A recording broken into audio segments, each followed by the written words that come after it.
Star Trek needs less logic and more crying.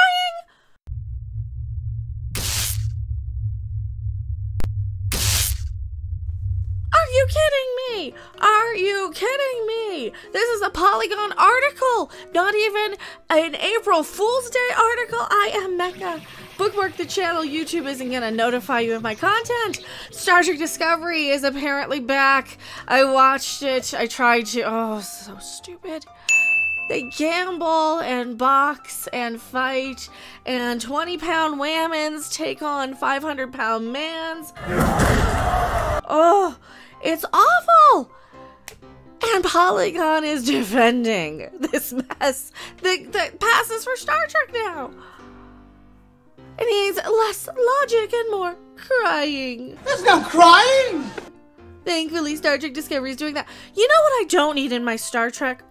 I don't need to watch a bunch of incompetent assholes flying around on a starship, crying, having traumatic experiences, having to do their crapping jobs. If I wanted to see a bunch of crying and meltdowns and temper tantrums, I would watch my own channel.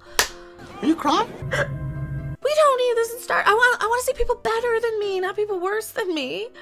Beat me, you know. I don't want to see my cell phones. I want to see people better than me. And we're not getting that. We're getting a whole bunch of temper tantrum throwing crybabies in space. It should just be called Crybabies in Space. And that's all we have. Captain Michael Burnham, Sonequa Martin Green, poses the question to the United Federation of Planets Council at the climax of, but to connect the 7th episode of Star Trek Discovery's 4th season. The Council has conveyed to address the presence of a new species whose arrival in the galaxy has planet-destroying consequences, perhaps intentionally. Some Council members consider an aggressive response, but Burnham urges diplomacy, recognizing a unique first contact ability, opportunity, whatever, because she's the bestest thing ever and tells everybody off and screws up royally, but is always right in the end because I'm the most qualified to handle the needs of this creature. Women, Star Trek, I don't know. What's the thing we're supposed to be triggered by this week, according to the media? What, just go with that. Just call me every istophobe or whatever under the sun, because I'm sure that's what the media likes to say. We say, I want to see competent people. I want to see people who know how to get their jobs done without the dressing down. Michael Burnham actually got a dressing down in this most recent episode. The 8th one, I think. They're talking about the one last week. Disagreements such as these are hardly new to Star Trek.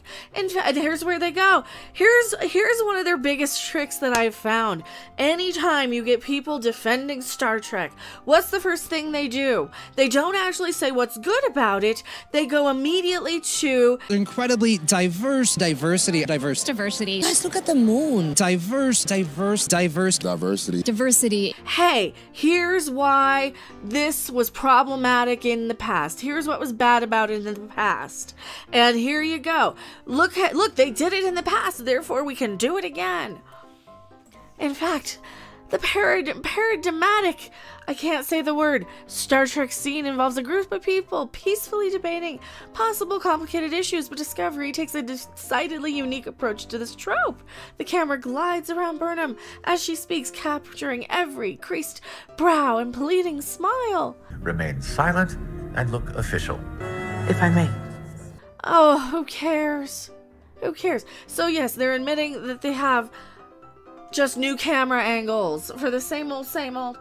She finishes the speech near a wreck, barely fighting back tears. Oh, shut up. Oh, shut up. Shut up! Shut up! Shut up! Marshmallowing Hope. Oh, she's raising her octave with Marshmallowing Hope. So you're telling me this is just kissing her ass as an actress now? You're just kissing her butt as an actress? So shut up, Polygon. For its detractors, scenes like this are everything wrong with the series. Kinda, that's part of it. Between that and just the sheer incompetence of pretty much everybody else on the crew. The most recent episode has Dr. Ricky having a massive panic attack meltdown, abusing a poor little robot. No! How many times do I have to say it? Telling him, no, get out of here. Why are you not listening to me, Ree? Because he's an incompetent ship's counselor all of a sudden. I thought he was a medical doctor, but now he's doing all the jobs because I don't know. I don't care anymore. They haven't decided that they wanted... Well, they didn't watch Star Trek Continues. They brought in ship counselors on Star Trek Continues, but then again, headcanon. I usually don't do headcanon, but it was good. Michael Burnham is hardly the first Trek character to shred cheers. I don't care. That doesn't make it okay. The fact that they have to go and point out, well, it happened here, here, and here, and here. Yeah, you know what else happened? Klingons had flat foreheads, and they finally had to go in an Enterprise and explain it. Millions of my people will have to live with this Because why? Star Trek fans like me, we're nerds. disfigurement. We take things and we dissect and we compare. And when all you do is just argue about why it was bad before and why it's okay to do this now. Oh, no, I'm getting distracted. Zoom in on this dramatic like on my edit. Edge of Forever, City on the Edge of Forever. Edith Keeler, no you don't. You do not even invoke City on the Edge of Forever. That was an actual dramatic moment. And these people who are writing Star Trek now don't understand drama.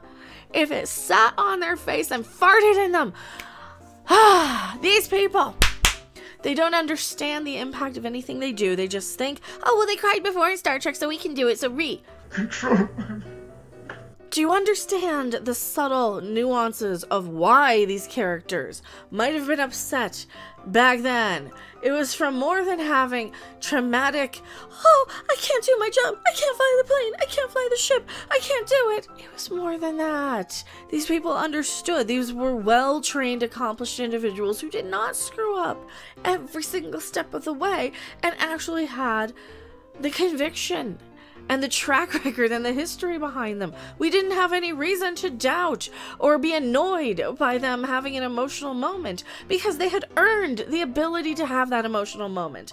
They were competent individuals who didn't let us down, who chose the morally superior options, unlike these wokier than thou people who think they're morally superior by thinking that all people of certain backgrounds need to think a certain way.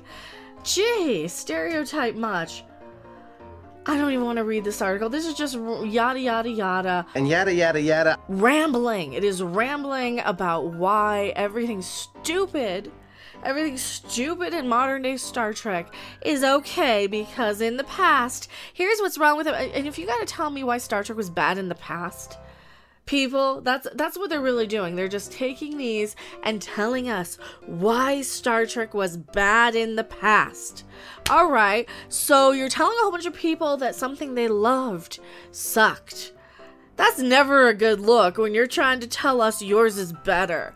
I am Mecha, and I will see you guys on the next video, live stream, or wherever we do What the Dub. It's like Mystery Science Theater, the video game. Come and join us. It's a lot of fun. Bye! Thanks for watching. If you liked it, make sure to hit that like button. And if you want to see more, don't forget to subscribe. See you in the next video. Bye! Those words are forbidden. What words? Star Trek?